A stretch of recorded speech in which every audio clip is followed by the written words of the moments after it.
नमस्कार अनि welcome to our new video. आज हुनुहुन्छ हामीसँग वरिष्ठ दाजुहरू, माननीय दाजुहरू। तपाईँको परिचय दिनुहोस्। मेरो नाम धर्मप्रसाद भेटवाल, शिव 87 शिवगञ्ज बजार। हजुरको? म चाहिँ भनेको महेश्वर प्रसाद भेटवालको भान्जो हुँ। घर चाहिँ मेरो झापा गाउँपालिका हो, वार्ड नम्बर 6 र मेरो शुभ नाम चाहिँ निरप्रसाद दाहाल। यति भन्दै अब हाम्रो आजको प्रस्तुतितिर अगाडि बढ्दैछौँ। अब आज हाम्रो पूजनीय बुवा महेश्वर भेटवाल हुनुहुन्न, उहाँको वैकुण्ठमा बास होस् भन्दै हामी यो कार्यक्रम अगाडि बढाउने कोसिस गरिरहेछौँ। तपाईँले ल्याउनु भएको छैन? ए ल, एकछिन हाम्रो यहाँ गीत, हाम्रो के अरे श्लोक भजन रेडी भइसकेको छैन भन्ने दाजुले जानकारी गराउनु भयो।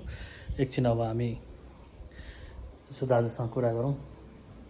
दाजु, के छ खबर? खबर अहिलेकासम्म चाहिँ अब आराम कुशलै भन्नु पर्यो, सन्च सुविस्तै, सपरिवारलाई आरामै छ अहिलेसम्म। हजुर, तपाईँ धेरै समयपछि हाम्रो भेट भयो है। अब त्यस्तै हो, समयको अन्तरालमा अब आफ्नो आफ्नो व्यस्तता हुन्छ। व्यस्तताको कारणले कोही भाइ अब कता काठमाडौँतिर गइएको छ, भर्खर अब यहाँ घरतिर आएको सम्झेर थाहा पाएर म पनि अब भाइसँग यसो भेटघाट गरौँ, भलाकुसारी गरौँ। एउटा भेटघाट, आफ्नो अब मामा त हुनुहुन्न, माइती पनि हुनुहुन्न, तैपनि मामाको छोरो भनेको मामा सोसरह जस्तो नै हो, मामै हो। सात पुस्ते माउली भन्छन्, सात पुस्तासम्म माउली नै हुन्छन्। हो, अनि भेटघाट गरौँ भनेर म पछि तल झापा गाउँपालिका ल हाम्रो अब यति भन्दै अब हाम्रो कार्यक्रम अगाडि बढौँ। गीत रेडी भयो त दाजु? श्लोक रेडी भयो? श्लोक हाम्रो यहाँ गाई रेडी हुनु। श्लोक अब हाम्रो धर्मप्रसाद भेटवालको मुखर बिन्दुबाट हामी एउटा भजन सुन्न गइरहेछौँ। भजन सुन्न गइरहेको छ। सुनिदिनु होला, मन पराइदिनु होला। केही कमी कमजोरी छन् भने औँलाइदिनु होला, दिनु होला। सुझावहरू गलत भए पनि हुन कमेन्ट सक्छन्। गरिदिनु होला। मानिसबाटै गलत हुन्छ नि। आज मेरो कान्छो भाइ महेश्वर भेटवाल काकाको छोरो कान्छो महेन्द्र भेटवालले काठमाडौँबाट आएर उसको पुर्ख्यौली घर दुधे बजारको पुछारबाट मलाई निम्तो गरेर, लु न दाजु म पनि काठमाडौँबाट आएँ, तपाईँहरू पनि आउनुहोस्, मेरो फुपूको छोरा दाजु पनि तपाईँहरू दुईजना आइदिनु भनेको भनाइले गर्दाखेरि हामीले पनि भाइका कुराहरू काट्न नसकेर आज दाजु मेरैमा खाउँ, यतै बसौँ, रमाइलो गरौँ 2-4 घन्टा भए पनि भन्दाखेरि आएर हामी फुपूको छोरा र म अनि मेरो भाइ कान्छो महेन्द्र भेटवालसँग घरमा भलाकुसारी गर्दै मैले 1-2वटा भजन गाउन मेरा आफ्ना चाहिँ आफू नै रचना र शब्दमा चाहिँ भरिभराउ भएका केही जानी नजानी लेखेका भजनहरू यहाँ प्रस्तुत गर्न गइराखेको छु। यहाँहरूले साथ सहयोग दिनुहोला, जाने नजानेमा सुधार्ने मौका पनि दिनुहोला भन्दै म मेरा भजनहरू यहाँ प्रस्तुत गर्न गइराखेको छु। राधे राधे। राधे राधे। माता आज मुखेर्ने पर्यो दिन सम्झिरहन्छु आमालाई छिन पानी धारामा बस्नु भन्दै बोक्थ्यौ नि पानी गाग्रामा, आमा बस्नु भन्दै बोक्थ्यौ नि पानी गाग्रामा। आमा जस्तै को हुन्छ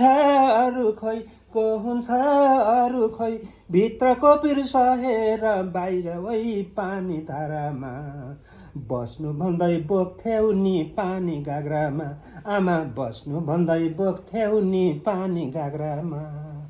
कहिलेको पिर कहिलेको आधा पेट, कहिलेको पिर कहिलेको आधा पेट, कहिलेको आधा पेट, कहिले आमा हँसिलो भोको पेट पानी धारामा बस्नु भन्दै बोक्थ्यौ नि पानी गाग्रामा, आमा बस्नु भन्दै बोक्थ्यौ नि पानी गाग्रामा। भोकायो कि यो सानो भन्थ्यौ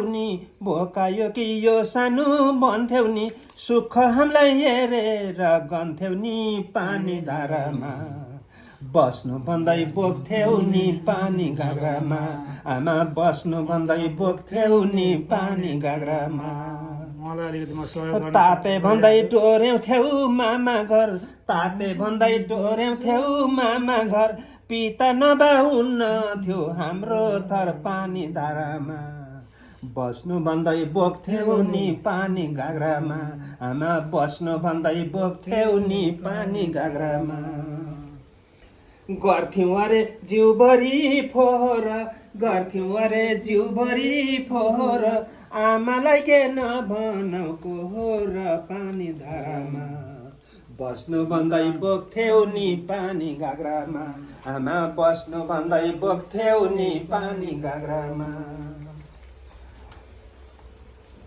खेतबारीमा बजारमा देख्दिन खेतबारीमा बजारमा देख्दिन आमाको गुण लेखेर सक्दिन दुधको भाराले नरुवाउ आमालाई थोक्छन् साराले नरुवाउ आमालाई थोक्छन् साराले खेतबारीमा बजारमा देख्दिन बजारमा देख्दिन आमाको गुण लेखेर सक्दिन पानी धारामा बस्नु भन्दै बोक्थ्यौ नि पानी घाग्रामा आमा बस्नु भन्दै बोक्थ्यौ नि पानी घाग्रामा कर्तव्यलाई नभुलौँ दाजुभाइ कर्तव्यलाई नभुलौँ दाजुभाइ आमा भन्न जुर्दैन कोही कोहीलाई दुधको भाराले नरुवाउ आमालाई थोक्छन् साराले नरुवाउ आमालाई थोक्छन् साराले कर्तव्यलाई नभुलौँ दाजुभाइ